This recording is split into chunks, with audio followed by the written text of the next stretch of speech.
Hello मित्रांनो, नमस्कार. मी आहे गायत्री. चला आज बनवूया आपण शेवग्याच्या शेंगा म्हणजे ड्रमस्टिक.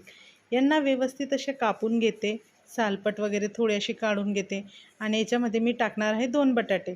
इकडे मी गॅसवर पाणी आधीच गरम करायला ठेवलं आहे आणि याच्यात मी त्या शेंगा क्लीन करून म्हणजे धुवून वगैरे त्याच्यात अशा टाकते आणि 2 बटाटेही याच्यात ते कापून याच्यात टाकूया. यांना व्यवस्थित असं शिजू देऊया आणि तोपर्यंत दुसऱ्या गॅसवर आपण आमटीचा मसाला तयार करूया. इकडे एक पॅन घेतलं आहे, त्याच्यामध्ये एक पळी तेल टाकलं आहे आणि 2 कांदे हे व्यवस्थित असे फ्राय करूया. मस्त ब्राऊन होईपर्यंत यांना फ्राय करत राहायचं आहे. आणि मग याच्यात थोडं आलं, लसूण हे तुमच्याजवळ पेस्ट असेल तर तुम्ही पेस्टही वापरू शकतात. याच्यामध्ये हे असं टाका, पण हे फ्रेश तुम्ही लगेच टाकलं ना तर खूप छान. आणि याच्यात कढीपत्ताही टाका. कढीपत्ता तुम्ही टाकला की भाजीला असा वेगळा सुगंधही येतो छान असा. आणि कढीपत्ता हा चांगला पौष्टिक पण आहे.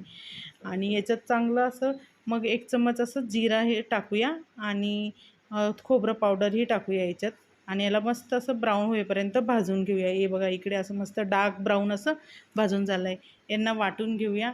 याच्यात 2 टमाटरही वाटूया आणि थोडीशी कोथिंबीरही वाटून घेऊया. टमाटर छोटे होते म्हणून 2 घेतलेले. हे बघा आणि इकडे तेल गरम करून याच्यात मसाला जो वाटलेला आहे तो चांगला असं तेल सुटेपर्यंत मस्त असा भाजून घेऊया, एकदम म्हणजे तळून घेऊया व्यवस्थित.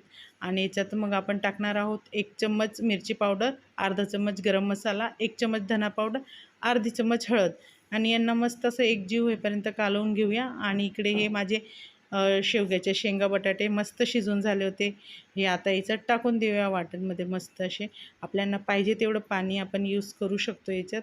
आपल्याला पाहिजे तेवढी आमटी म्हणजे. आणि स्वादानुसार मीठ टाकायचं आणि मस्त बारीक गॅसवर यांना उकळू द्यायची भाजीला. आणि मग कोथिंबीर टाकायची. याला बाजरीच्या भाकरबरोबर खाल्ली तर खूप छान लागते. तुम्ही भाताबरोबर पण खाऊ शकता किंवा चपातीबरोबर पण खाऊ शकता. चला भेटूया पुढच्या डिशला. बाय.